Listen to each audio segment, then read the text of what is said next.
Alors, on va parler d'entrepreneuriat. On a aussi Jean-Pierre Girand, le maire, qui connaît bien ces questions, qui nous rejoindra tout à l'heure et qui interviendra. Je suis ravi qu'on parle de ça parce que d'abord, c'est extrêmement important, l'entrepreneuriat. Ensuite, parce qu'au niveau macroéconomique, on n'arrête pas aujourd'hui de parler de réduire la dette, réduire la dette, réduire la dette. Mais vous savez, pour réduire la dette, quand on doit réduire une dette, on la fait de deux manières. Un, on fait les économies, on dépense moins. Et deux, on gagne plus, on trouve de nouvelles ressources. Et ça, on n'en parle plus.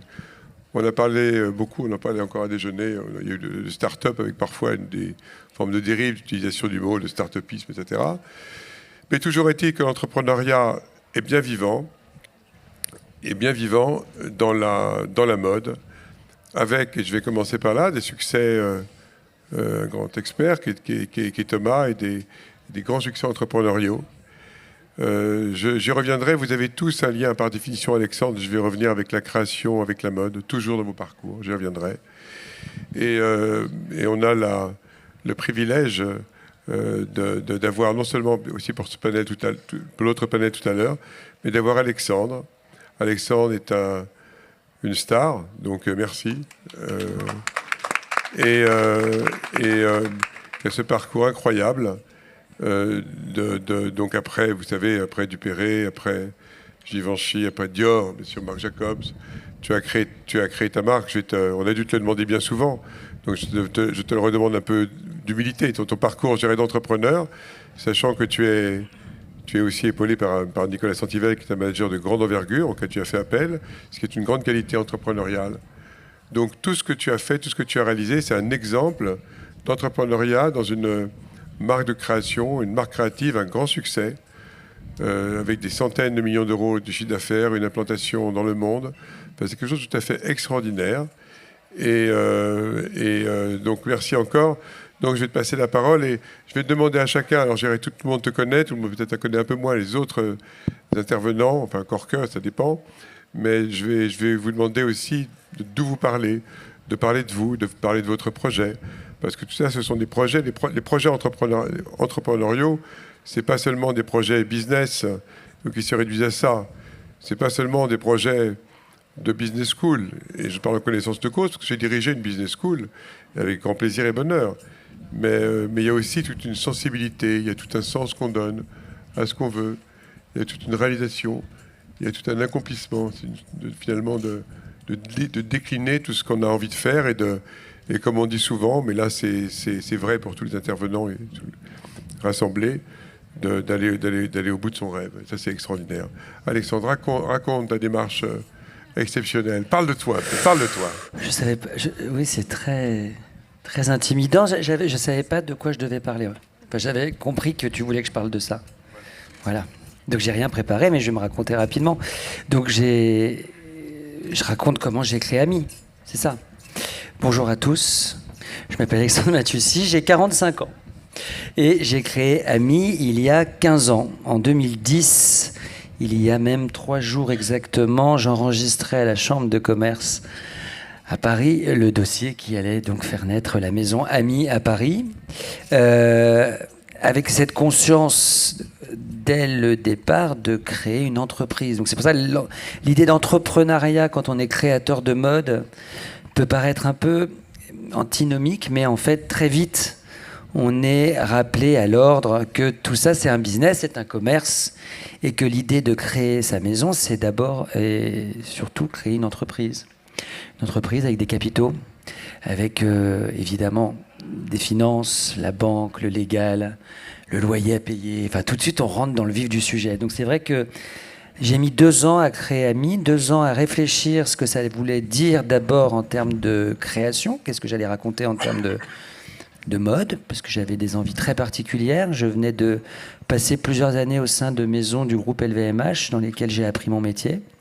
Très vite, en sortant de l'école du Pérec, une école publique dans le 3e arrondissement de Paris, où j'ai intégré Dior d'abord, comme tu le disais, très jeune, puis Givenchy, où j'ai vraiment passé plusieurs années, presque 5 ans, et enfin une expérience chez Marc Jacobs, qui vient d'une certaine manière, alors on termine jamais d'apprendre, mais qui venait finalement concrétiser et terminer mon cursus de bon, ça y est, j'ai compris comment ça fonctionne. Donc prêt à y aller, prêt à foncer dans ce grand bain qui est créer sa maison, ce qui paraît terrifiant. C'est marrant parce que c'est plus facile d'en parler maintenant. Avec un peu de recul, d'ailleurs, je trouve qu'il y avait beaucoup d'insouciance. Et pourtant, je n'étais pas si jeune. 30 ans, c'est pas si jeune, c'est pas si vieux, évidemment, mais beaucoup d'inconscience.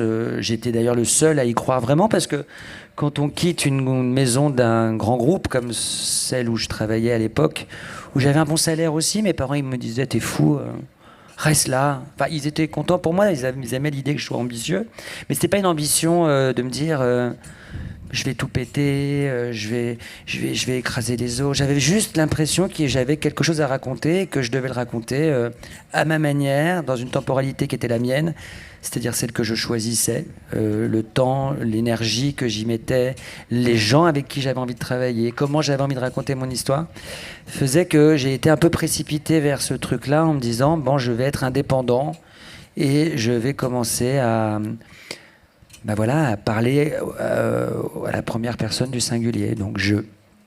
Mais très vite, le jeu, c'est nous, parce que seul, on n'est pas grand-chose, vous le savez tous, on le sait tous, c'est un travail d'équipe. J'aime bien dire, et on le dit bêtement et souvent, l'union fait la force, mais c'est vrai que être face à son idée seul longtemps, c'est bien, parce que ça permet de mûrir son propos, mais très vite, on a besoin des autres. Et quand je dis que tout le monde me disait que j'étais fou, on était en 2008, 2009, première crise financière, enfin celle qu'on connaît nous, parce que j'étais plus jeune, on ne parlait pas de crise financière quand j'avais 15 ans, 20 ans, 25 ans, dans les années 90-2000. Donc c'est vrai que d'un seul coup, il y a ce truc qui arrive et on se dit que ça a l'air encore plus compliqué de se lancer. Et je me lance et je réfléchis bien sûr beaucoup, mais il ne faut pas réfléchir beaucoup non plus parce que j'ai les 100 personnes à qui j'ai présenté mon dossier. Alors quand je dis que j'ai présenté mon dossier, j'avais besoin un peu de me frotter aussi à la vie des autres. Et tout le monde m'a dit gentiment, allez, 95 personnes sur 100 m'ont dit, mais non, mais lance pas ta marque, c'est une folie, c'est pas le bon moment. Ton histoire a l'air super, mais vraiment, retrouve du travail vite.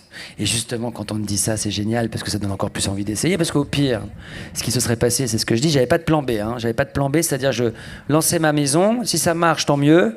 Si ça marche pas, je change de métier. C'est-à-dire que je m'étais pas imaginé retourner dans un studio si ça n'avait pas marché. Mais d'ailleurs, comme aujourd'hui... Tu as fait quoi ? Je sais pas. En tout cas, j'aurais voyagé, c'est sûr, pour commencer juste à réfléchir et voir des gens, voir d'autres paysages, parler d'autres langues. Mais j'aurais trouvé un autre travail, bien sûr. J'aurais pu rebondir très facilement, je pense, parce que il y avait une énergie, une envie de faire des choses qui auraient pu s'appliquer à beaucoup d'autres choses. Mais tu avais cette force, cette extrême vitalité de vouloir faire ça, parce que c'était ton projet. C'était mon projet. C'était naturel. C'était mon projet et j'ai eu besoin d'argent, bien sûr, parce qu'encore une fois, on parle d'argent, parce qu'il faut quand même alimenter cette histoire. J'avais fait un business plan avec quelqu'un qui m'avait aidé à l'époque à faire ce truc, en se disant, bon, allez, première année, on va imaginer qu'on gagne 0. Parce que c'est souvent comme ça que ça se passe. Souvent, la première saison, il y a des gens qui viennent en showroom, qui viennent regarder ce qu'on fait, mais qui attendent de voir une deuxième saison pour comprendre un peu où est-ce qu'on veut aller. Et puis parfois même une troisième saison. En tout cas, il y a 15 ans, c'était vraiment le rythme naturel de compréhension d'une jeune marque et d'une jeune collection. Et donc j'avais fait un business plan avec un besoin de trésorerie, comme on dit, c'est des grands mots qui font peur comme ça, en imaginant que je pouvais tenir 2 ans sans gagner d'argent. Donc 2 ans pour payer un loyer, 2 ans pour payer un collaborateur, 2 ans pour faire des collections. Et ça, je l'avais calculé, ça me coûtait 250 000 €. Donc j'ai dû lever d'argent, j'avais pas d'argent de famille.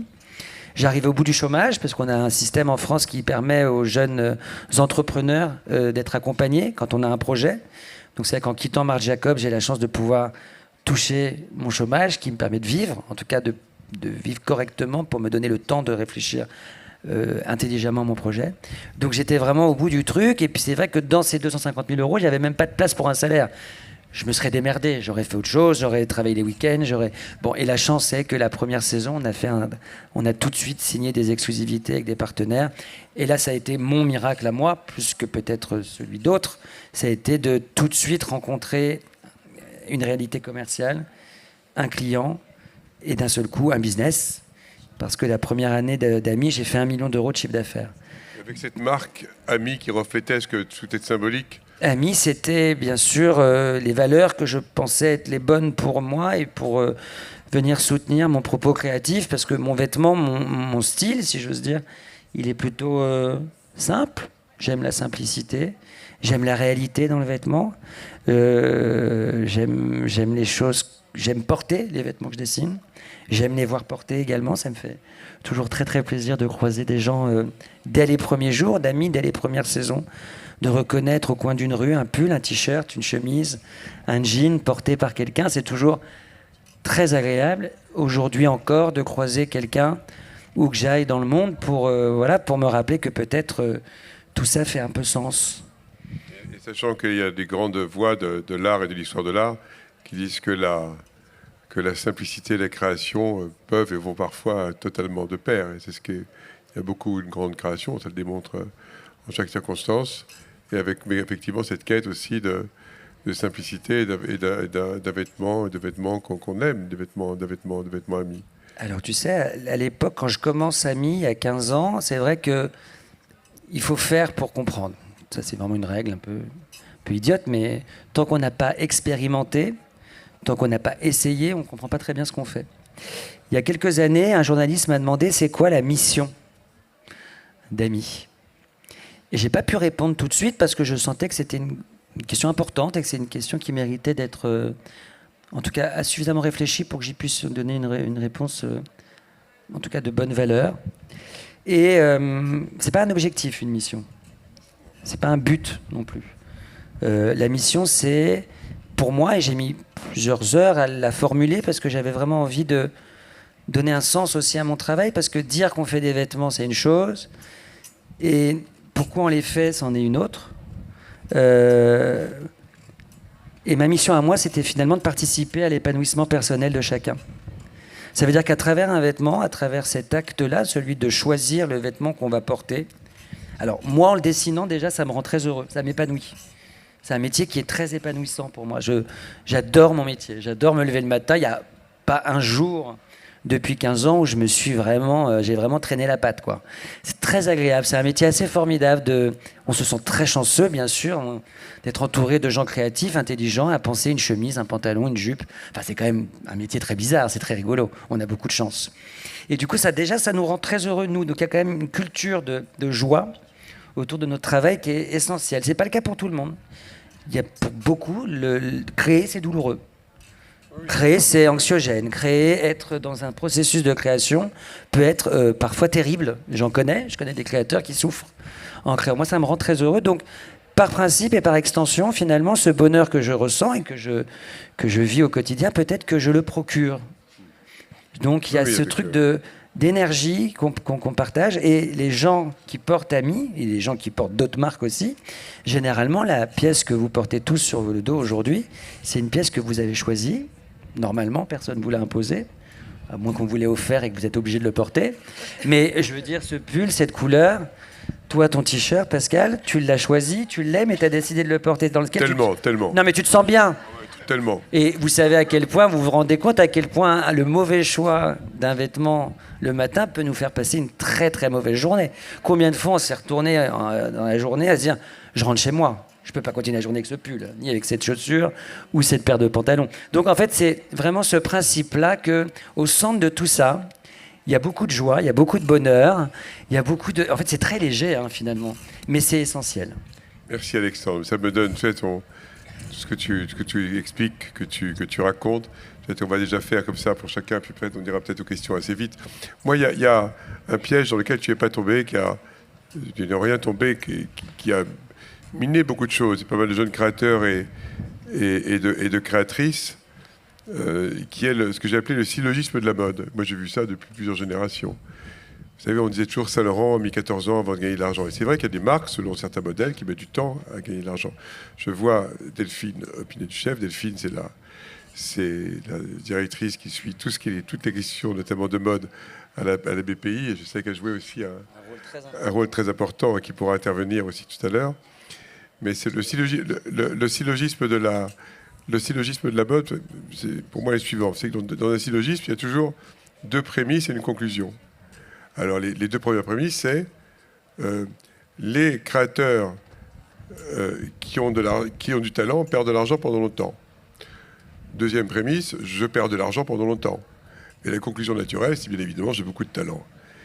Et il y a eu parfois cet écueil, et qui paraît comme ça un peu une figure de style, mais ça s'est quand même beaucoup produit. Alors après, ça dépend des modèles économiques, mais ce que tu dis, ce que tu énonces montre bien à quel point la dynamique et le projet entrepreneurial et le projet de création, de créativité et de création étaient indissociables, ont été indissociables et sont indissociables.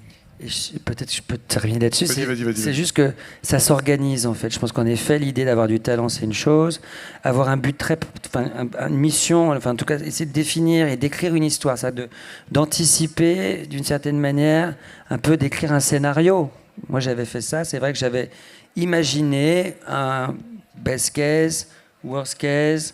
Si ça se passe bien, je vais dans cette direction. Ça se passe mal, il faut l'anticiper un peu. C'est ça que j'ai été très bien entouré. J'ai eu des anges gardiens dès le départ autour de moi qui m'ont soutenu, aidé et appris des choses parce qu'on apprend beaucoup. Moi, j'étais styliste. J'étais pas entrepreneur. C'est-à-dire qu'il y avait un instinct naturel à gérer une équipe, à être un bon manager, je pense, à avoir une ambition même d'entreprise. Ça, je sais faire. Après, il y a des métiers que je ne connais pas et que j'ai dû... Bien sûr, tu parlais de Nicolas, mais d'autres, des logisticiens, la production. Enfin, c'est un métier très pragmatique, la mode. Il faut créer, produire, vendre, distribuer. Enfin, voilà, c'est quand même très technique.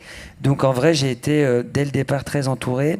Et surtout, il y a eu à des étapes essentielles de mon parcours, comme par exemple notre rencontre avec Delphine au tout début d'Ami. Tu étais une des premières à venir revoir mon travail alors que j'étais encore au démarrage. Elle m'a laissé sa carte de visite. On s'est revus pas très très longtemps après, peut-être 2 ans après, mais avec cette idée qu'on a besoin d'être accompagné. On ne peut pas être seul dans l'ascension de cette montagne qu'est l'entreprise et son histoire qui doit grandir avec la croissance qui va avec. Sur le primat d'intelligence collective. Je vais me tourner vers Charlotte. Alors Charlotte, tu as fait au départ, tu as fait le M Lyon, donc une business school, une belle business school. Et puis ensuite, tu as plutôt un parcours de grande entreprise. Tu passes chez Danone, mais tu vas en Argentine. Tu étais à Buenos Aires, j'imagine, tu étais, et là tu fondes une galerie. Tu as fait ça. Tu vas en dire 2 mots de ça. Et une galerie d'art. Et puis ensuite, voilà Jean-Pierre, voilà le maire et président de la métropole, Jean-Pierre, qui va intervenir un peu plus tard. Vous pouvez applaudir. Un grand soutien du festival et avec lequel je partage la caractéristique assez peu répandue dans ce lieu d'être du métier d'économiste. Et dire, on en parlera tout à l'heure. Donc Charlotte, tu passes, on en parlait tout à l'heure, donc chez L'Oréal, dans les produits de luxe. Je ne vais pas refaire ton parcours, qui en dépit de ton jeune âge était vaste. C'est une vaste expérience. Et puis c'est en 2014, je crois, que tu fondes Molly. Je reprends la marque Molly. Oui, pardon. Tu rachètes Molly, excuse-moi. Tu reprends la marque. Ce qui était beaucoup de courage.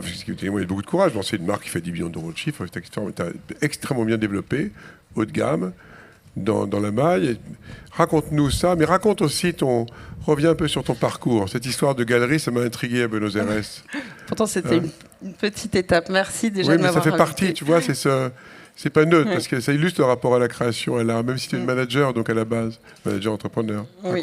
Alors, je vais peut-être redire tout ce que tu as raconté. Effectivement, moi, j'ai fait une école de commerce. J'ai été ensuite chez Danone pendant 5 ans. J'ai travaillé dans les eaux. Je suis ensuite partie. Donc, chez Danone, en fait, j'ai vraiment appris le marketing, les études conso. J'étais derrière des vides Santin à écouter les clients. Et ça, j'ai adoré. J'ai beaucoup parlé de méthodes marketing. On nous donnait des ce qu'on appelait des matrices qui s'appelaient le Brand Diamond, où on expliquait ce qu'était la Reason Why, l'Insight, etc. Donc j'ai vraiment eu toute cette formation très marketing. Je travaillais beaucoup avec les études marketing, la pub, le pack, etc. Après, donc je bossais essentiellement sur la marque Evian. Evian, c'est un contenant, c'est une eau déclinée en 5 ou 6 contenants, et la création d'Evian, c'est la bouteille de Noël en fin d'année. Donc on était dans un niveau de renouvellement du catalogue qui était quand même minuscule, on va dire. Donc je ne connaissais pas du tout ce que j'ai découvert après quand je suis allée chez L'Oréal, et notamment sur une marque de cosmétiques qui s'appelait Shuemura, et qu'on me parlait des 650 références de fard à paupières et qu'il fallait que renouveler toutes les références tous les 6 mois. Je me demandais mais à quoi bon tout ça, et on m'avait répondu mais c'est ce qui s'appelle le colortainment, Charlotte. J'ai compris que le colortainment, c'était effectivement l'intérêt de la nouveauté, de la couleur, et que en fait, c'est ça qui fait vendre le fard à paupières noir que tout le monde achète, et non toutes les autres couleurs qu'on pouvait proposer.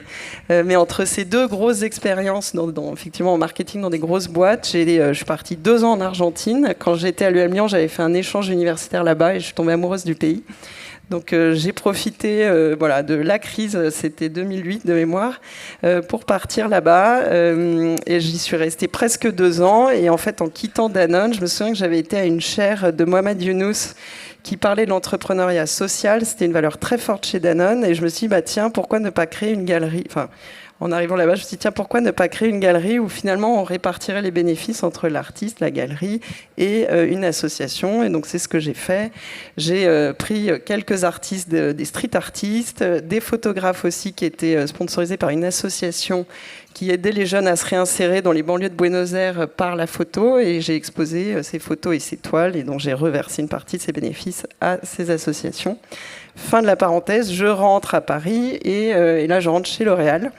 À la division luxe, mais dans la partie France, donc en fait vraiment sur le terrain, et à l'inverse de Danone où j'étais vraiment dans la partie marketing et développement, là j'étais vraiment sur la partie trade marketing, donc vraiment j'ai découvert ce que c'était que le CRM, ce que c'était qu'une boutique, parce qu'en fait je travaillais essentiellement et sur Kiehl's et sur Shuemura, mais essentiellement sur Kiehl's, qui est une marque américaine que venait de racheter L'Oréal.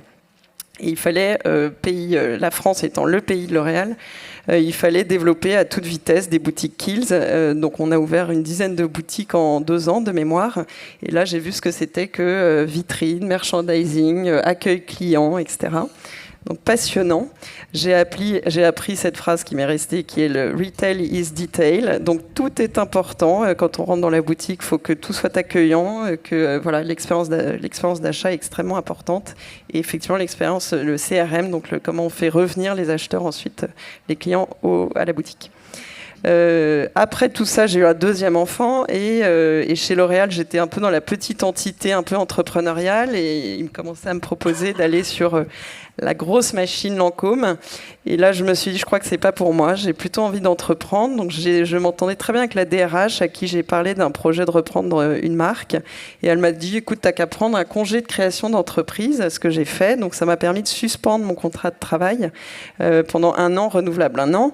Et ce qui a permis de me lancer. Alors, moi, j'ai du coup pas souscrit au chômage parce que je partais, j'étais juste en suspension de contrat.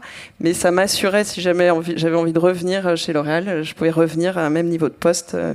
Voilà, mais finalement, je n'y suis jamais revenue puisque j'ai repris cette vieille maison qui s'appelle Molly, qui à l'époque, quand je l'ai reprise, faisait de la layette en maille pour bébé, donc très très niche. C'est une marque. Qu'est-ce qui t'a donné l'idée de faire En fait, il y a une boutique à côté de chez moi et je trouvais que c'était une maille ravissante, très délicate, très technique, complètement intemporelle.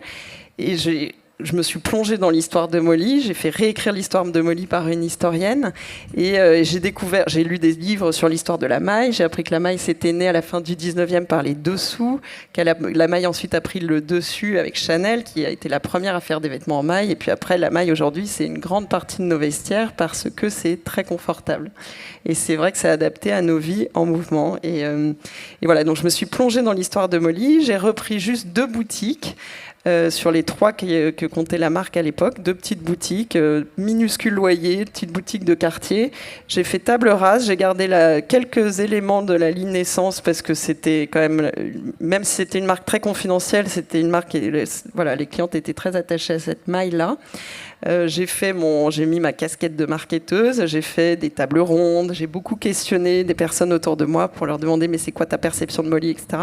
Et c'est ce qui m'a permis de créer un peu ce grand mood board qui était un peu là, voilà, ma vision de Molly, ça serait ça. Et l'idée, c'était après le sous-vêtement et la layette, me dire je vais faire un chapitre 3 pour cette marque en se servant de son histoire. Parce qu'en fait, moi, ce que j'ai repris, c'est un logo et une histoire. Il n'y avait pas d'atelier, il n'y avait plus rien, plus de gens, plus personne. Il y avait un gérant qui déstockait les collections dans les 3 boutiques.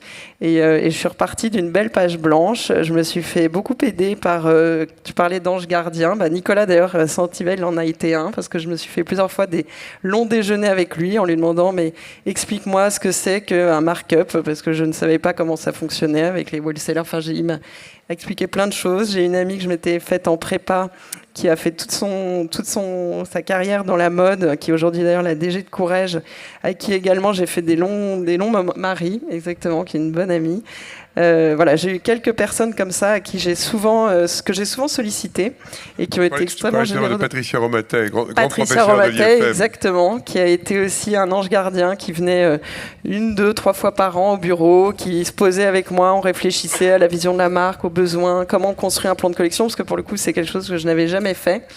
Et voilà, et après, aujourd'hui, la marque, voilà, on a 4 boutiques à Paris, un grand corner au Bon Marché, une centaine de revendeurs dans le monde, un site internet qui livre effectivement partout dans le monde. Et on a, depuis juillet, j'ai fait rentrer un fonds financé par LVMH qui s'appelle LVMH Luxury Venture.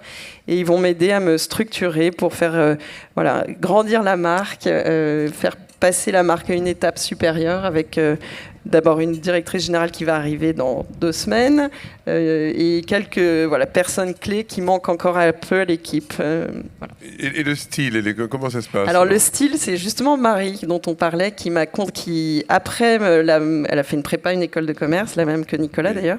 Oui, elle est partie au studio Berceau. À l'ESCP. Elle est partie au studio Berceau et elle m'avait dit, donc quand je lui parlais de mon projet de Molly, elle m'a dit, tu sais, il y a une fille extra, je me souviens au studio Berceau, qui était très technique, très bonne en maille, tu devrais la rencontrer. On se rencontre avec la fameuse Astrid, qui est donc la styliste de Molly depuis 10 ans, qui était au départ en freelance. Et puis, au bout de 2-3 ans, je crois, elle est devenue tellement un personnage clé qu'elle est maintenant, évidemment, tous les jours avec moi. On fait un vieux couple, on s'entend à merveille, on est très... Elle a son œil technique, moi j'ai l'œil client, parce que je prends énormément d'informations des boutiques. Ça, c'est ce qui, je pense, m'a aidé à vraiment affiner la proposition. C'est que comme j'ai repris 2 petites boutiques, par rapport peut-être à des modèles plus wholesale, où je pense que c'est peut-être plus compliqué de comprendre et de percevoir ce que les clientes aiment, n'aiment pas. Moi, d'ailleurs, j'allais souvent aussi en boutique, et puis je passais beaucoup de temps avec les responsables de boutique en leur disant mais comment elles ont réagi, qu'est-ce qu'elles ont aimé, qu'est-ce qui leur manque, quelle est leur critique, qu'est-ce qu'elles aiment, etc., etc. Et c'est ça qui fait qu'après, on propose de plus en plus des produits qui vont plaire et qui vont être portés. Et comme tu le disais, moi, c'est un bonheur quand je vois des femmes partir le matin, sauter dans leur tenue Molly pour leur journée bien remplie. Ce qui montre aussi que la création n'a pas de frontières et que ce n'est pas seulement les marques. Bien sûr, la fédération sont les marques qui sont faites sur la création, qui sont créées par des designers, par des créateurs. Donc ensuite, c'est toujours créateur, manager et directeur artistique. Mais tu défiles pas ou pas encore. Enfin, en tout cas, pas dans la Fashion Week. Mais tu parles de l'importance d'Astrid, c'est ça, et de la styliste. Ouais. C'est très important, c'est fondamental. Et c'est d'ailleurs parfaitement visible. On fait un bon tes créations et tes collections. Quand on parle de Marie, il s'agit de Marie Leblanc, qui est directrice générale de Courrèges, qui est tout à fait brillante également. Alors, Marie, on va parler de toi. Tu as un parcours, tu as pris les chemins de traverse, on va dire. Tu connais très très très bien la mode, puisque tu as été rédactrice de mode. Oui. C'était pour elle, en tout cas, c'est bien ça. J'ai été directrice. Raconte un peu ton parcours. Mais je sais tout. Alors, qu'est-ce que j'ai fait ? Je sais tout de chacun de vous. J'ai tout observé minutieusement. Ok. Méticuleusement. Bon, il y a eu 12 ans. Je ne dirai pas tout ce que je sais sur vous tous. Je promettais, c'était sûr. Moi, Vas-y, raconte, sérieusement. Alors, donc je m'appelle Marie Lichtenberg. Merci de me recevoir. Avec plaisir, Marie, raconte. Donc moi, je suis une ancienne rédactrice de mode pour le Elle France et le Elle International. Donc j'ai passé 12 ans dans un magazine féminin. Et avant ça, j'ai pas fait grand-chose. J'aimais beaucoup les boîtes de nuit et les garçons, ce qui m'a obligée du coup à me réinventer à chaque instant, puisque mon niveau d'études n'était pas non plus exceptionnel. Mais mon niveau de danse était bien plus élevé. Mais ça m'a donné des skills pour plus tard. Mais on apprend toujours, et ça m'a servi encore aujourd'hui. On aide beaucoup. Exactement. Notamment ici. D'ailleurs. Exactement. Et mon aventure entrepreneuriale a commencé un peu, pas par hasard, mais elle m'est tombée dessus, puisqu'elle part d'une histoire d'amour où je suis tombée, Charlotte le connaît d'ailleurs, je suis tombée raide dingue de mon dentiste le jour de Noël. C'est vrai, raide dingue. Et je me suis dit, et j'ai tout foutu en l'air, c'est-à-dire que je me suis dit foutu pour foutu, j'étais mariée, j'avais un petit bébé, et j'ai été foudroyée par un homme qui est encore mon mari aujourd'hui. Je me suis dit de ressentir des trucs aussi forts, et de parfois s'emmerder autant dans la vie, est-ce qu'on peut pas aller plus loin dans le kiff, et de se dire, bon ben on recommence à zéro, alors on recommence tout à zéro. Donc j'ai quitté Marie, j'ai pris un nouvel appartement, j'ai posé Madame au magazine, que j'aimais beaucoup, où j'ai appris beaucoup de choses. Et je me suis retrouvée devant une page blanche. Je savais pas que j'étais entrepreneur, je savais pas que j'étais capable de faire de l'argent, ni de créer quoi que ce soit. Je savais que j'avais une petite frustration. Quand on est rédactrice, on se sert de la création des autres pour créer des histoires. J'adorais mon métier, mais il y avait un truc où j'avais besoin de me nourrir. Et un jour, j'ai décidé, je ne peux pas vous expliquer comment, un jour, dans mon salon, je suis assise par terre, un peu déprimée, parce que j'ai quand même claqué madame, c'est pas facile, j'ai quitté ma famille, mon truc, etc. C'est un bordel pas possible dans ma vie. Et je me suis mise juste par terre dans mon salon, sur ma table basse, en me disant qu'est-ce qui pourrait me faire plaisir aujourd'hui. Et j'ai juste dessiné un tout petit bijou pour ma fille, qui était toute petite à l'époque. C'est un bijou que j'ai dessiné. Je travaillais pour d'autres raisons un tout petit peu en Inde. Je faisais des chemises de temps en temps, etc. Et bref, ce petit pendentif va être produit. Je vais aller le chercher en Inde, je vais le rapporter à la maison et je vais le poster sur Insta. Et je ne sais pas par quel miracle, en tout cas peut-être, cette pièce très particulière qui était inspirée d'un bijou que j'avais reçu de ma mère quand j'avais 14 ans, qui est un bijou créole, que j'aime beaucoup, qui est un bijou qui est un symbole d'émancipation immense chez nous. C'est un symbole très très fort. Fort d'émancipation. Bon, le truc sort. Je suis encore assise autour de ma table basse et j'en vends 40 en 2 jours par Instagram. Autant vous dire que je ne sais pas ce qu'est la TVA, je ne sais pas comment on vend des bijoux, je ne sais pas comment on les fabrique et je ne sais pas ce qui se passe. Quelle année c'était ça ? C'était il y a 6 ans. C'était il y a 6 ans et alors je vais faire un grand écart facial. Aujourd'hui on est 15, on est distribué dans 90 points de vente dans le monde je crois. 10 millions d'euros de chiffre aussi. Ouais, il y a du voilà. Donc entre-temps il y a eu beaucoup de choses, mais c'est vrai que la première année, notre premier million a été fait dans mon salon où mon mari m'aidait à faire les comptes sur des fiches Bristol pour savoir ce que j'avais vendu comme bijoux, parce qu'au départ, je faisais quasiment du porte-à-porte. Je vendais dans les restos, j'allais en bas de chez les nanas qui travaillaient, en bas de chez L'Oréal pour aller... J'avais une petite boîte dans laquelle j'avais mes petits trésors qui arrivaient, et j'ai commencé comme ça. Et on a fait le premier million comme ça, en bagnole. À ce moment-là, parce que tu as parlé de ton premier bijou, mais il y a beaucoup de symboles, il y a beaucoup d'humour aussi dans ce que tu fais, il y a beaucoup de références, il y a beaucoup de culture... Il y a beaucoup de en fait, alors, j'en parlais à Delphine, qui est notre amie au premier rang. C'est vrai que j'ai très peu de recul sur la situation puisqu'on a vécu un développement ultra, je pourrais dire violent peut-être. Donc aujourd'hui, j'ai quand je regarde en arrière, je ne sais pas exactement comment on a réussi à faire ça. Mais il y avait un amour fou de la joaillerie. J'avais une maman qui était collectionneuse de bijoux anciens. Un amour de l'art et je pense un amour de l'artisanat. Et surtout, un sentiment, après avoir travaillé très longtemps dans la mode, que le temps long était nécessaire à la création. Et j'avais besoin de me poser et d'apprendre quelque chose qui reste. Et donc ça s'est vraiment passé comme ça. Et après, miracle par miracle, j'ai rencontré une première personne que j'ai rencontrée à une bar mitzvah à l'époque, qui était habillée en Rabbi Jacob. Et je suis allée le voir parce qu'on m'a conseillé d'aller le voir. Il savait faire des factures et il savait ce qu'était la TVA. Donc je lui ai dit, est-ce que tu veux pas venir m'aider pour monter mon business de moi, juste m'aider à faire à organiser un business. Il m'a dit bien sûr. Donc il est venu 2 mois et puis il est resté. Il est CEO aujourd'hui. Et pour la petite histoire, il vendait des chaises roulantes à Hong Kong. Donc on est quand même loin de la joaillerie. Mais tout ça pour dire un truc hyper important, en tout cas dans mon parcours. Mon ignorance du marché et de ce métier a été ma plus grande chance ever. J'ai fait les trucs sans calcul, sans savoir combien les choses coûtaient, si c'était difficile à faire, s'il n'y avait aucun a priori. Je ne venais de nulle part. Donc personne ne m'attendait. Je pouvais faire à peu près n'importe quoi. A priori, je gênerais personne. Et donc, ça m'a apporté une immense liberté. Donc ça, et c'est quelque chose que j'essaie encore de cultiver. Alors, non pas mon ignorance, mais en tout cas, d'essayer de garder, de structurer cette boîte en donnant des rôles très précis à des gens qui sont meilleurs que moi sur le développement, sur le pognon, parce qu'il en faut beaucoup pour faire de l'or aujourd'hui. On retrouve le collectif, là, encore. Mais il y a que de toute façon, je me souviens d'une petite scène, je suis désolée, et c'est pas très sexy, mais je me souviens, je travaillais toute seule, je m'enfermais dans mes toilettes pour éviter mes enfants, pour pouvoir passer des coups de fil. Et en fait, si j'avais pas tous ces gens autour de moi, je serais encore dans mes toilettes à enfiler des perles. Mais j'en suis persuadée. C'est-à-dire que chaque rencontre m'a aidée à ouvrir et à comprendre le métier de plus en plus.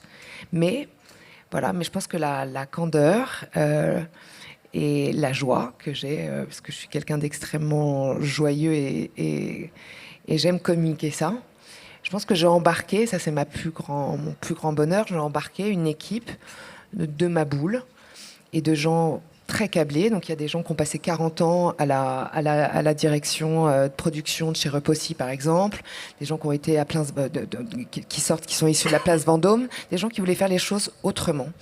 Et voilà, on a remis au goût du jour un artisanat très précis, des façons de fabriquer extrêmement compliquées qu'on n'utilisait que pour la haute joaillerie à l'époque. Donc on a des ateliers en Italie qui ont dû recruter des jeunes gens et les former à la façon dont on émaille par exemple nos pièces. Et voilà, et puis les choses sont devenues un peu virales, ça a continué à vivre avec des collabs dingues, avec des prix de l'innovation. Des exemples de collabs et raconte comment tu crées aussi, c'est toi qui crées. C'est moi qui crée. Un collab, j'en ai une là, c'est la 8 Ball de Mattel par exemple. Je ne sais pas si vous connaissez ce jeu. Quand on était petit, c'est une grosse boule noire en plastique et on lui demandait absolument n'importe quoi. Est-ce que ce soir je vais en boîte de nuit comme d'habitude, tac tac tac, et à l'intérieur il y a un système hydraulique avec un dé qui vous donne une question. Et donc c'est la version micro. Mattel a créé le microsystème hydraulique pour mettre dans la sphère que nous on produit donc en or et en émail. Donc il y a 3 versions et ça on a reçu le prix de l'innovation de la joaillerie en 2024 à Couture aux États-Unis, à Las Vegas. Voilà. Et aujourd'hui, notre plus grand marché, c'est les États-Unis. L'Asie marche très bien aussi. Et voilà, on continue gaiement. Avec beaucoup d'entrain et de bonheur de faire. Je crois que ça c'est très très important dans un milieu où a priori on est minus et que faire de la joaillerie c'est peut-être pas la meilleure idée du monde en termes de business. Ouais, il faut avoir quand on est indépendant c'est difficile, mais il faut y croire. Il y a des gens qui nous soutiennent vraiment, qui croient. Et ça, c'est hyper important aussi. Ouais, franchement, Delphine, aujourd'hui, tu brilles, mais comme d'habitude. Mais voilà, d'avoir aussi... c'est chouette d'embarquer des gens autour de... Voilà, enfiler des perles. On pense pas que ça va changer le monde, mais en tout cas, ça, voilà, c'est ce que tu disais, Mathieu aussi, c'est que en fait, ça fait plaisir, ça fait du bien, et de faire des petites choses comme ça, hein, avec joie, dans ce monde de brutasse, je trouve que c'est important, voilà. Merci. Vous pouvez applaudir, hein, vous applaudissez. C'est exceptionnel, c'est des belles réussites économiques, formidables. Et on continue avec toi, Olivier. Alors toi, attends, deux petites secondes. On peut se servir de l'eau. Vas-y, tu peux m'en passer une, s'il te plaît? On m'avait dit que ça avait changé, ça a changé. Merci. Et on peut tout faire avec, voilà, boire, s'arroser aussi. Voilà.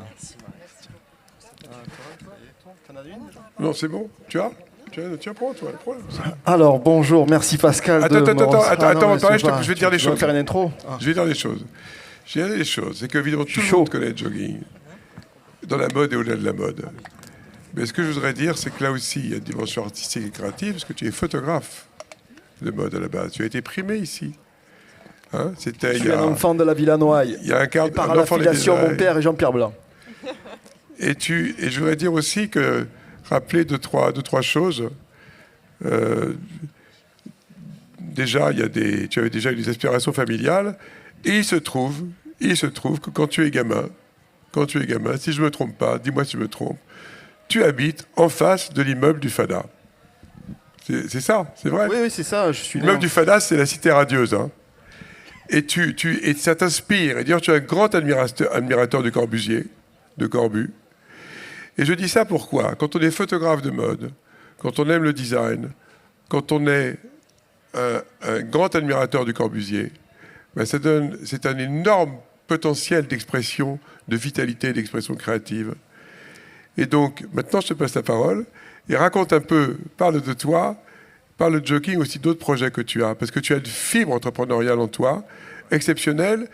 Et pourquoi est-ce que le jogging c'est si important? Parce que c'est très important du point de vue commercial pour les créateurs, les créatrices, pour les marques de mode.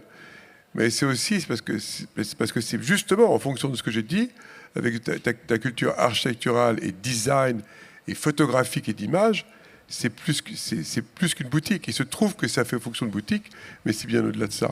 Raconte un peu tout ça. Alors, merci pour cette introduction, Pascal. Vous avez tous parlé d'Ange Gardien. Le mien, il est avec moi ici. C'est Charlotte, qui a cofondé Jogging en 2015-2014. Et Charlotte. Elle est là. Elle est assise à côté de personnes qu'on a amenées pour la première fois à la Villa Noailles, qui est Andrea et Stéphane. Stéphane est le PDG France Moschino. Et Andrea est le dire comme international. Donc voilà, ils peuvent lever la main. J'ai cette fierté-là avec Charlotte d'avoir fondé Jogging. Et je vais vous expliquer que Jogging, en fait, tout mon parcours est né ici, quelque part dans ce jardin et dans les entrailles de cette villa.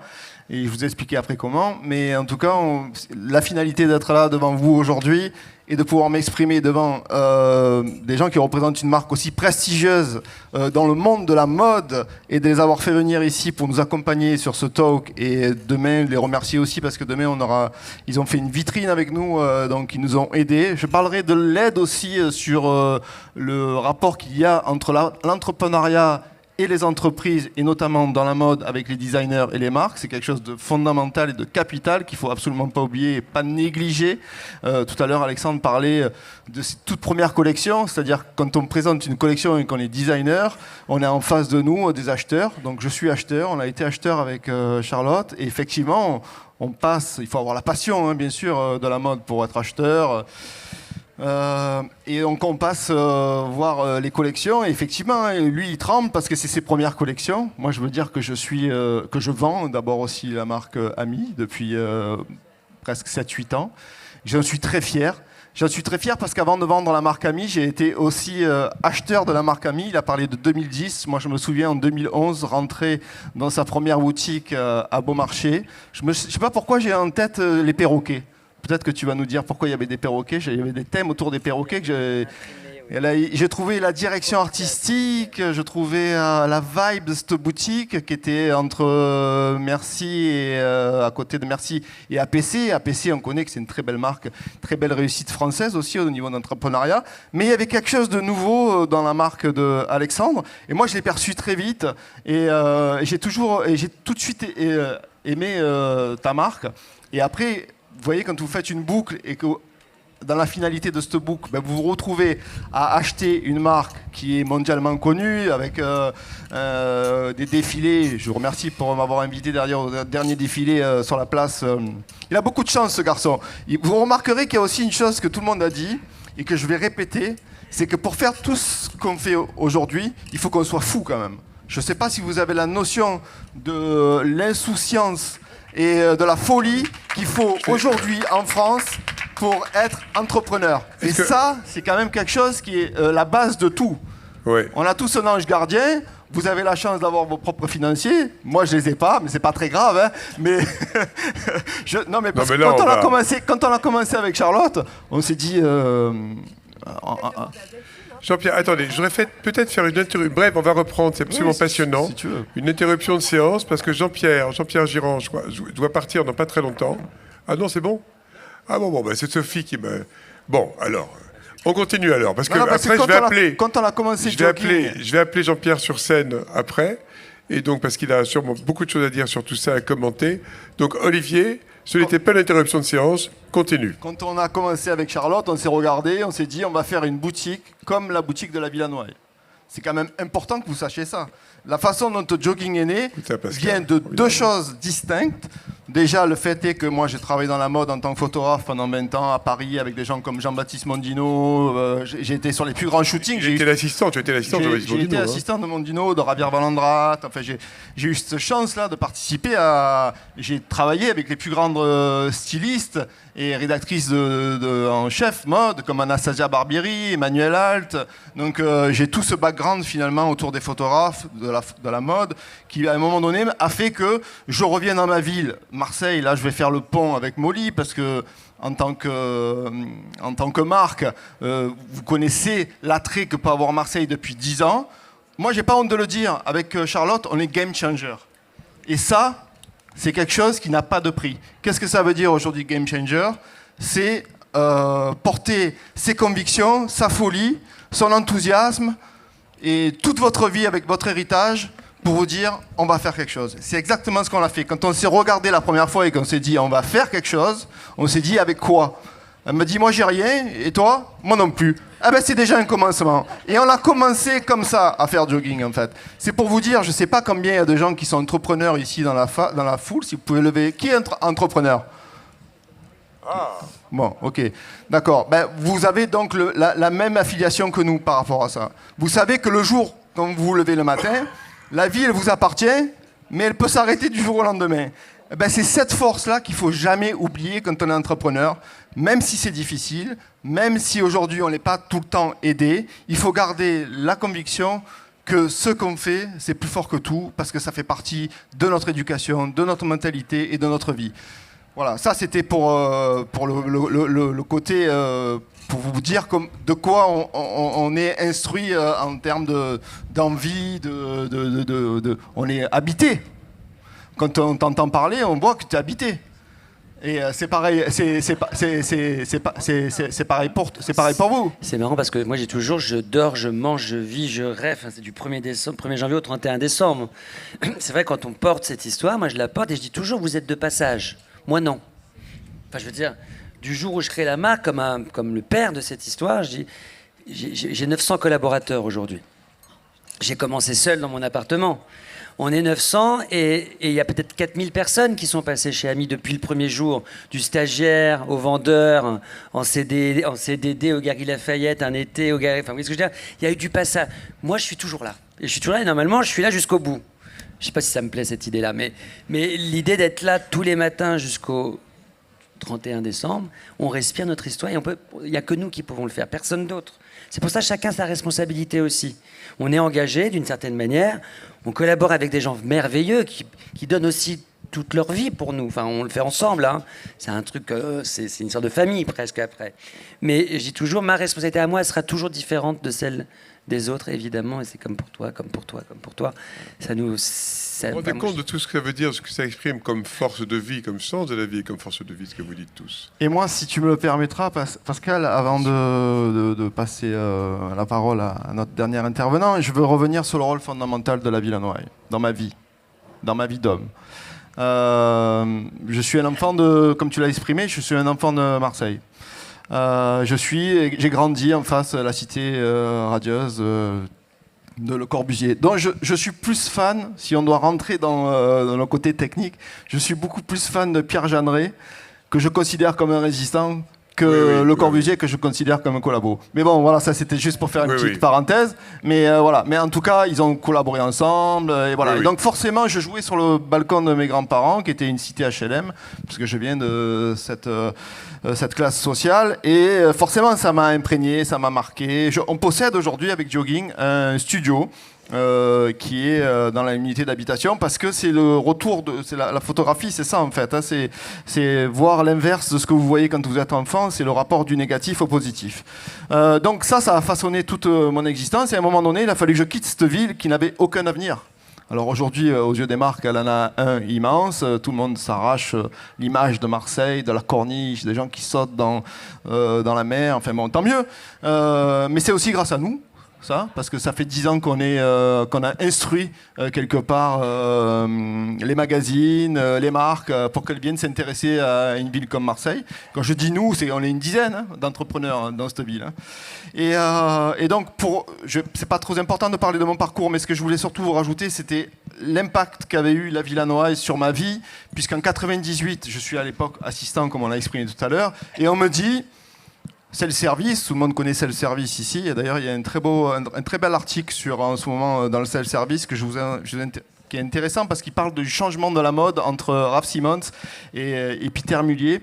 Faut-il révolutionner la mode ? Ça, ce serait aussi super débat, mais c'est autre chose.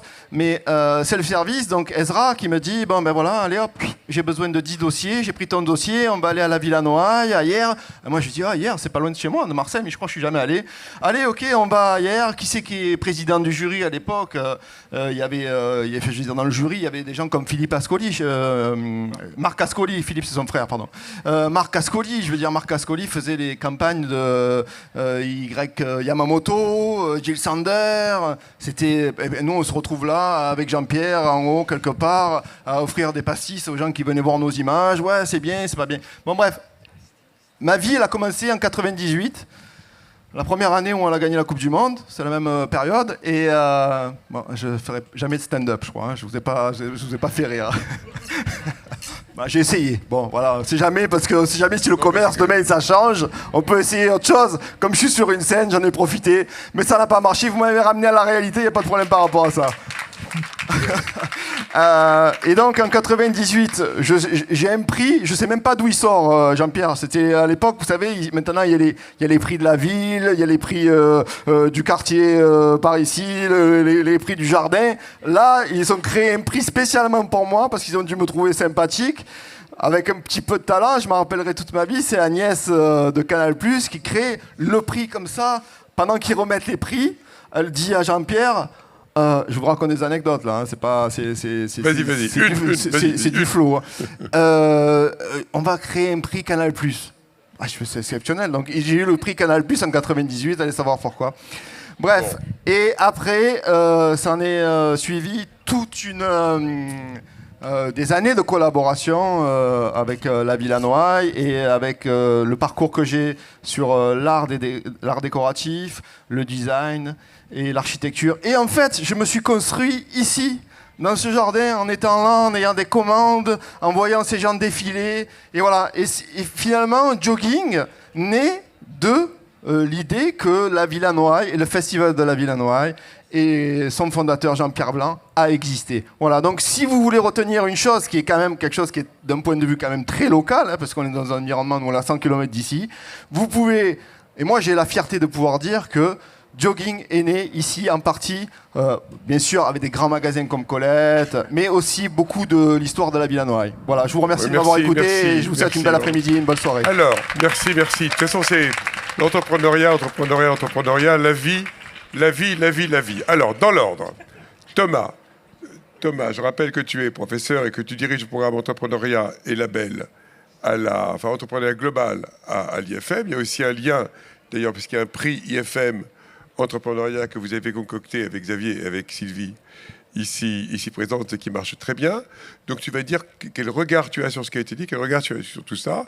Et Jean-Pierre, si tu as le temps ou sinon tout de suite, à ce moment-là, je vais t'appeler sur scène, parce que je sais qu'on discute assez régulièrement de ces sujets-là, et je sais que pour toi, à la fois, c'est inspirant, et ça reflète aussi des choses que tu peux, sur lesquelles tu réfléchissons et nous réfléchissons de concert. Donc, Thomas, what is your diagnosis as a great expert of La entrepreneuriat? mission, tu me demandes de résumer. Alors, de toute façon, moi, ma carrière est Qu'est-ce que tu penses de tout ça? Raconte un peu. De toute façon, ma carrière est plus courte à présenter de fait, parce que je suis un petit peu plus jeune. Je fais pas de l'agisme. Ça, c'est pas un truc que tu aurais dû raconter, là. Non, mais... Là, tu démarres Alors, pas figure-toi trop. que mes étudiants me vous voient et m'appellent monsieur depuis quelques années. Vite, Non, mais c'était pour dire que j'allais être un on petit a peu- oublié. je vais être un petit On peu refait la plus séquence. On recommence, Je vais être un petit peu plus concis. on filme de nouveau, là. OK? Thomas, Alors, je m'occupe... d'où viens-tu et qu'as fais-tu et que Mais je penses-tu te de tout dis, ça? c'est plus concis de fait, mais depuis 5 ans à l'IFM, je m'occupe du pôle entrepreneuriat. Donc, comme tu l'as dit, il y a plusieurs programmes qui sont en fonction du niveau d'avancement des entrepreneurs. Et donc, on a des choses qu'on adresse à destination de nos étudiants pour les sensibiliser à l'entrepreneuriat. On a un incubateur pour... ce que vous faites, mais 10 ans avant vous, donc vraiment des bébés entrepreneurs sur le bijou, sur la mode, sur l'accessoire, sur la distribution. J'ai vu Louise aussi lever la main sur la création de contenu. C'est aussi ça, entreprendre dans la mode. On essaie d'adresser vraiment tous les entrepreneurs qui constituent le paysage de la mode à un instant T à l'IFM chaque année. Donc ça, c'est 20 projets dans l'incubateur. Et après, on a l'accélérateur IFM Label qui, là, adresse des projets qui font entre 100 000 et 2 millions d'euros de chiffre d'affaires. C'est la fenêtre où on intervient. Après, il y a d'autres relais comme BPI France qui a un autre format d'accélération. Et donc, on accompagne tous ces projets chaque année en essayant de représenter cette photographie de la mode, de tout ce qui constitue dans l'entrepreneuriat et qui évolue au fil du temps.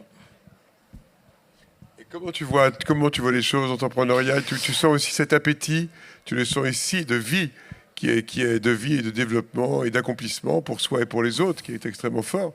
Est-ce que toi, comment tu vois là, avec les jeunes pousses d'entrepreneurs, tu le ressens aussi, j'imagine. Comment tu réagis à tout ça? Qu'est-ce que tu penses de tout ça?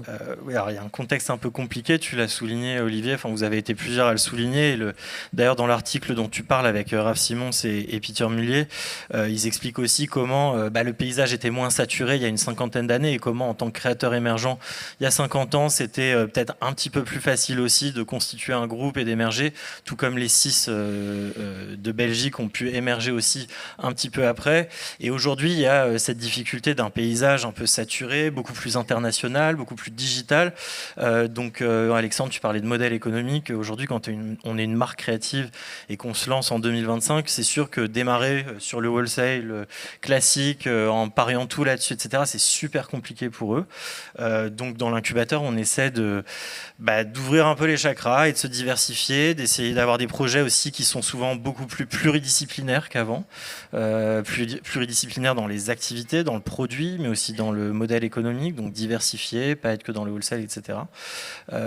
Donc voilà, il y a un seul compromis qu'on essaie de développer, de regarder tout ça, avec des liens aussi avec le village. Je vais appeler sur scène Jean-Pierre. On va continuer avec le panel. Je vais demander à Jean-Pierre de venir prendre ma place. Moi, je vais me lever. Non, viens, je vais faire à la Nikos, moi. Je me lève, là. Non.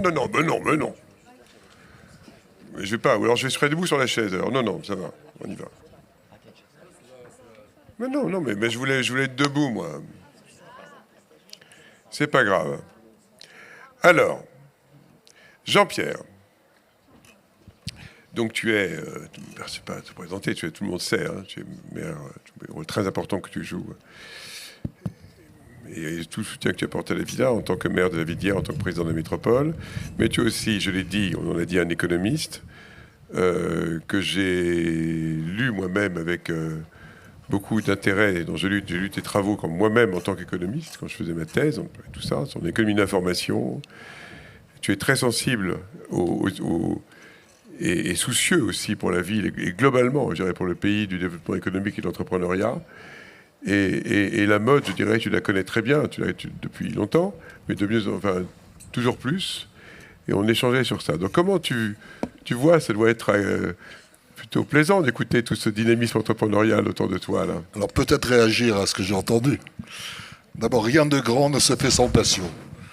Ça, c'est chaque fois, à vos interventions, ce qui se fait l'unité. À un moment donné, vous avez une passion, vous avez une envie incoercible et vous y allez.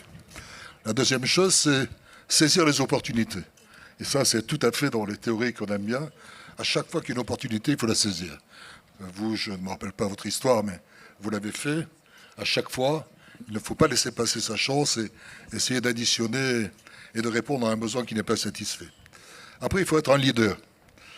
C'est plus difficile à dire qu'à être, mais vous êtes des leaders.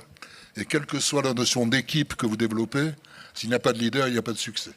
Alors un leader ouvert, un leader qui entraîne par définition, il faut qu'il y ait une adhésion autour de vous. Et il faut avoir le sens du collectif, mais il faut un leader. Je ne crois pas à cette idée selon laquelle une sorte de grand collectif pourrait émerger. Il faut qu'à un moment donné, quelqu'un impulse, prenne le risque et soit suivi. Alors, souvent on dit qu'il y a d'autres entrepreneurs qui vont imiter, ce sont les followers, mais il y a des followers à l'intérieur de l'entreprise qui vont être attirés par celui qui donne l'impulsion. Il faut peut-être un peu de chance aussi. C'est un mot que vous n'avez pas osé prononcer. Mais quand je vous entendais, je me disais, il y a des entrepreneurs à la tribune, il y a aussi des entrepreneurs au cimetière. C'est-à-dire que sur 100 qui ont tenté, peut-être que 2 ont réussi. Mais c'est ça le défi. Il ne faut pas penser à l'échec, il faut penser qu'il y a un projet, qu'il y a une possibilité, qu'on ira la jouer jusqu'au bout. J'ai envie de dire, c'est comme en politique. Quand on est candidat, on n'a pas de certitude. Mais il faut jouer le challenge jusqu'au bout pour voir si le résultat est à l'arrivée.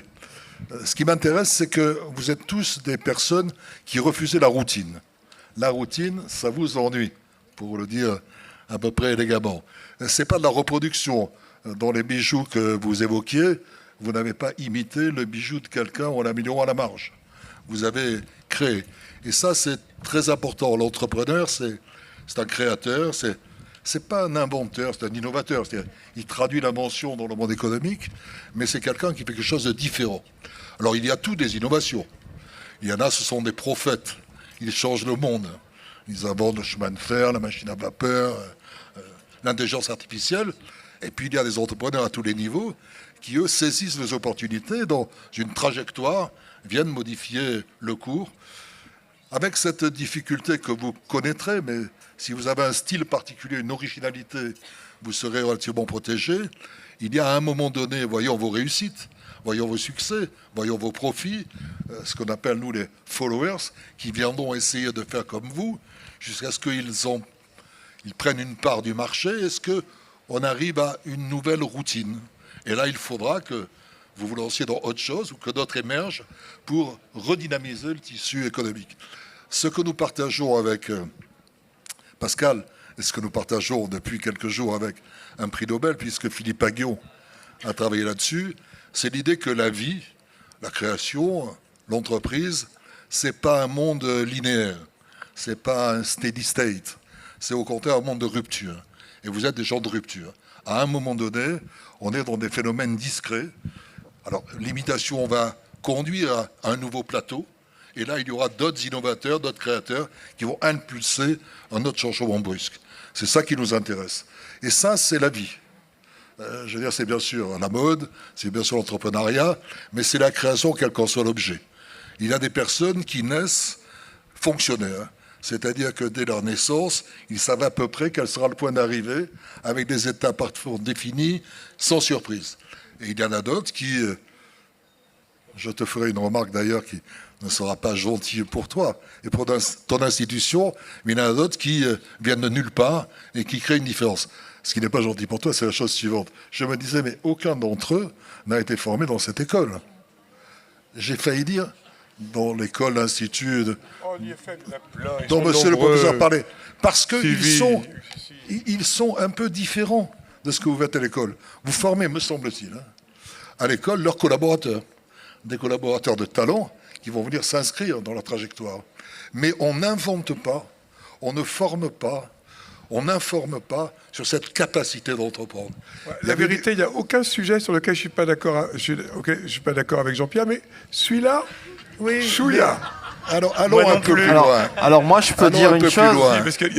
Jean-Pierre, je ne suis pas d'accord non plus, on va discuter. Il y avait une magnifique formule. Il y a des entrepreneurs, il y a des merveilleux managers entrepreneurs. Il y en a sûrement. Mais ce n'est pas là qu'ils vont apprendre cette pulsion vitale. Et Mrs. Robinson, qui est une économiste que tu connais, disait il y a les animal spirit. Vous avez des esprits animaux. Et elle ajoutait, un entrepreneur, c'est évidemment quelqu'un qui entreprend parce qu'il ne sait rien faire d'autre. C'est presque génétique, c'est intérieur. Et ça ne s'apprend pas. Vous savez, c'est vrai pour toutes les choses. Moi, à un moment donné, j'avais écrit un bouquin sur la pédagogie parce que je déteste la pédagogie. La pédagogie, c'est une arme ou une solution pour ceux qui sont incapables d'enseigner. Mais les autres, vous avez des gens qui arrivent dans une salle, ils n'ont jamais parlé, ils ne connaissent pas le public, ils s'expriment, le silence se fait et le message passe. C'est comme ça.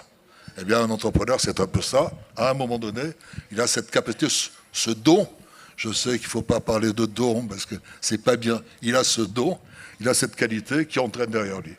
Mais c'est vrai. Alors, bon, après, il y a de plus en plus de créateurs, de créatrices de renom, Guillaume Maury et beaucoup d'autres. Et Thomas va réagir aussi. Et aussi, c'est vrai qu'il y a, notamment dans les entreprises donc centrées sur la création, il y a tous les merchandisers. Et il faut que tout ça marche. Il y a beaucoup d'IFM, notamment chez toi d'ailleurs. Donc c'est vrai que c'est tout ça. En fait, je pense qu'il faut te dire, Thomas, tu vas réagir parce que tu as été indirectement interpellé. Et je suis d'accord avec Jean-Pierre en un sens, ça va te surprendre. Et après, ce qu'il faut, la force. S'il y a un leadership de la mode, pourquoi est-ce que la France est leader mondial? Après l'Italie, on travaille beaucoup avec l'Italie. C'est parce qu'il y a un écosystème. Il y a les personnes de grand talent, il y a les créateurs et les créatrices. Et il y a un écosystème d'une grande puissance, dont beaucoup de secteurs de l'économie, d'ailleurs, devraient, à mon sens, s'inspirer. J'ai encore une question à poser à Jean-Pierre, mais est-ce que tu veux réagir, Thomas? Oui, alors, curieusement, je suis d'accord avec vous, Jean-Pierre. L'entrepreneuriat, ça ne s'apprend pas, effectivement. C'est peut-être la discipline la moins académique qu'on ait à l'Institut français de la mode. D'ailleurs, on n'a pas de recherche académique ou empirique sur le sujet. En revanche, ça s'accompagne, n'est-ce pas? Et c'est ce qu'on fait. Donc, on a les programmes dont j'ai parlé. On a IFM Label, qui est un accélérateur soutenu par Défi et BPI France, où on vient accompagner la croissance de ces entreprises-là, non pas en les formant comme on apprendrait à des étudiants, mais effectivement en accompagnant ça. Et tout à l'heure, Pascal, tu parlais du prix avec Ami, donc qui Alexandre et Nicolas ont créé il y a 5 ans à l'IFM. C'est aussi ça, soutenir l'entrepreneuriat. C'est pas l'enseigner, mais susciter des vocations. Donc Alexandre et Nicolas, depuis 5 ans, nous permettent aussi de faire des appels à projets parmi nos étudiants ou parmi les entrepreneurs de l'incubateur, et les étudiants rejoignent les projets de l'incubateur, etc. Tout ça se croise et est récompensé chaque année par un volet financier et de l'accompagnement par Nicolas, Alexandre et des amis de la maison qui composent le jury. Donc voilà ma réponse, si vous l'acceptez. On est d'accord alors. Il y a peut-être un élément juste utile pour être entrepreneur, c'est être Marseillais. Parce que je suis Marseillais aussi, moi ça va plus. Merci. Et moi, je voudrais juste rajouter une chose, Thomas. On a beaucoup parlé de passion, effectivement, c'est ce qui nous anime nos vies et nos créations. Et moi, je voudrais juste rajouter que j'ai un fils, aujourd'hui, qui a 24 ans, qui est à l'IFM. Et bon, lui, il le sait, Delphine, elle ne le sait pas encore, mais normalement, il devrait reprendre jogging. Voilà, donc c'est aussi un tremplin. Il faut qu'il candidate, là. Voilà, c'est bien. IFM, on verra. Transmission, pour finir. Si vite direct plus moi, l'IFM, CAP, Delphine, voilà, il y en a plein. Il m'a quand même demandé. Savoir-faire, CAP, doctorat, etc. Et encore une fois, écosystème avec des belles écoles comme Duperré, que je n'oublie point, et un écosystème qui est une machine de guerre, et où la ville d'Hanoï joue un rôle important. Peut-être une dernière question. Après, on ne peut pas prendre plus, comme ce matin, 19 questions de la salle, peut-être une, sachant qu'ensuite, on va avoir le plaisir d'accueillir les membres du jury. Et je remercie, je l'ai déjà fait, et je le refais, Alexandre, d'accepter de rester on stage with me. On va passer l'après-midi ensemble. On prend avec les casquettes de créateur. Jean-Pierre, quelle est aujourd'hui, parce qu'on créateur d'entreprise, il y a la création. Il y a la création, la mode. Quel est aujourd'hui ton regard? Tu connais tous les secteurs de l'économie, en tant qu'économiste et en tant qu'élu. Quel est ton regard sur la mode et la création de la mode, et le poids de la mode, et le pouvoir de la mode, et la passion de la mode, que tu soutiens? Comme d'autres, j'ai enseigné la théorie économique pendant des années et des années. On n'a jamais parlé de mode. Mais à chaque fois qu'on trouvait une exception à la norme, à la règle, à l'école fondamentale, si on y réfléchit, c'était la mode. On a parlé de l'offre, à travers Schumpeter, l'industrie créatrice. La mode, c'est ce qui démode, disait Cocteau. Il faut bien à un moment donné que ça change. Et on crée en quelque sorte l'obsolescence de ce qui a précédé. Alors ce n'est pas une obsolescence technique, c'est une obsolescence de goût. Et on voit disparaître des pans entiers et un changement s'opère. Mais ce qui m'intéresse, c'est le côté demande. On a appris avec Pascal que la satisfaction d'un consommateur est fonction des quantités de ce qu'il consomme. Sauf que, pour la mode, c'est un peu différent. La satisfaction du consommateur, elle est fonction des caractéristiques que contient le bien qu'il consomme.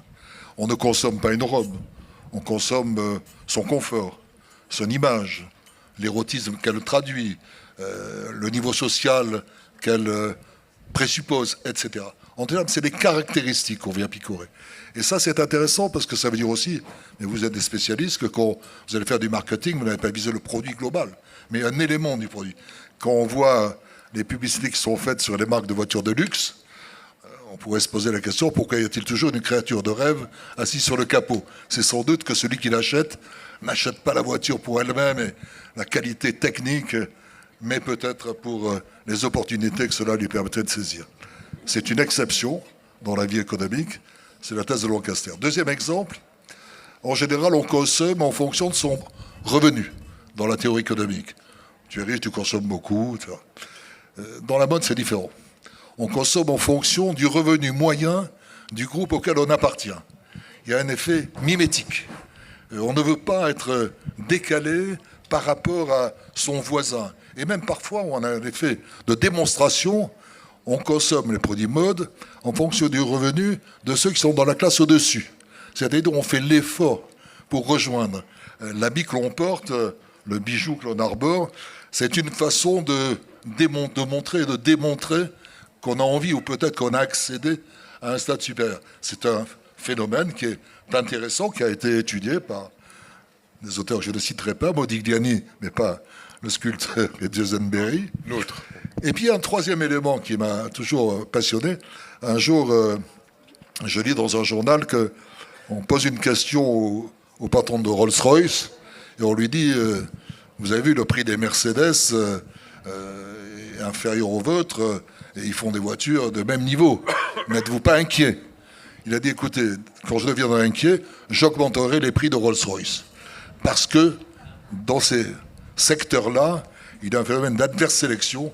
Le prix n'est pas dissuasif, il est parfois l'un des intérêts de l'attractivité.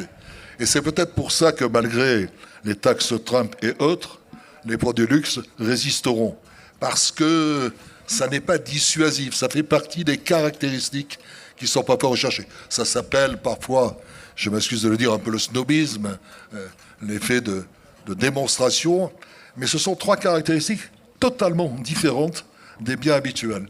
Et donc il y a une économie de la mode, aussi bien sur sa dimension entrepreneuriale, innovation créatrice d'obsolescence et phénomène de rupture du côté de l'offre, sur un produit très particulier, qui n'est pas un produit homogène, mais qui est plein de diversité. Et il faut essayer d'identifier. Je crois que c'est vous qui disiez que vous alliez dans les boutiques interroger. C'était pour savoir ce que recherchaient finalement les gens dans le produit qui y était. C'était pas le produit, c'était à l'intérieur, qu'est-ce qu'ils recherchaient. Vous essayez d'identifier la caractéristique sur laquelle il faudra ensuite assurer sa promotion. Ça, c'est tout à fait passionnant. Et puis, il y a un bon espoir parce que les effets de démonstration, les effets mimétiques assurent à ce type de produit, à cette gamme, un avenir que les autres n'ont pas. On ne les consomme pas par nécessité, mais par envie d'appartenir à une société. Ce qu'on appelle, d'ailleurs, on en parlait récemment, un bien supérieur, économiquement, c'est supérieur de tous les sens du terme, parce que les dépenses en mode augmentent plus rapidement que n'augmente le revenu. On peut aussi parler de compétitivité hors prix, on peut tenir jusqu'à 15% pour les droits de douane, à 30 on aurait du mal, mais c'est vrai que c'est un secteur de ce point de vue-là exemplaire. Tout à l'heure, tu as dit un mot sur Philippe Aghion. Rappelons que Philippe Aghion, c'est un grand spécialiste de l'innovation, qu'il est prix Nobel d'économie, comme vous l'avez sûrement entendu dans les différentes radios.